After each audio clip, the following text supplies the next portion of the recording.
خەڵکی سووریا داوای ئازادی ڕادەربڕین و قبولکردنی جیاوازی فکری دەکەن. عایشە دیبس ڕوبەڕووی رەخنەی جددی بۆتەوە. لەگەڵەوەی ڕجەمی بەشار ئەسەد لە سووریا بەدەستی گروپی تەحریر شام ڕووخە و خەڵکی سووریا بەهاتنە سەردەسەڵاتی ئەو گروپە نوێیە دڵخۆش بوون. بەڵام زۆری نەخایاند کە ئەو گروپەش ڕووی ڕاستەقینەی خۆی نیشاندا. کشتوبڕی خەڵکو و تاڵانکردنی ماڵ و داراییەکانیان، ئاشکەنجە و سەرکوتی عەلەویەکان، دژایەتی کورد و سەفاندنی دۆخیامنی بەسەر شار و ناوچەکانی سووریا لەو کردەوانەی تەحریر شام بوون کە بووە هۆی دڵساردبوونەوەی خەڵکو و گۆڕینی ڕوانینی بەشێکی وڵاتانی ناوچەکە لەو دەسەڵاتە. یەکێکی دیکە لەو بابەتانەی کە خەڵکی سووریای زیاتر نیگەران کردووە ئایدۆلۆژیک بوونی دەسەڵاتە نوێیەکەیە کە بڕوای بە زۆربەی پرسە کۆمەڵایەتی و دیموکراسیەکان نییە. عایشە دیبس بەرپرسی کاروباری ژنانی سووریا لە حکوومەتی نوێی ئەو وڵاتە لە چەند تویتێکدا پەیامگەلێک بڵاو دەکاتەوە و دەڵێت گەلی سووریا پێویستیان بە جیاوازی نییە و ئێمەش ڕێگا بە باوەڕ و فکری جیاواز لە وڵاتان نادەین.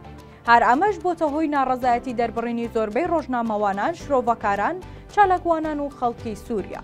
خەڵکی سووریا داوای دەسەڵاتێکی ئازاد و دیموکرات دەکەن کە هەموو جۆرە بیرکردنەوە و ڕایەکی جیاواز بە ئاشتیانەوە قبول بکات.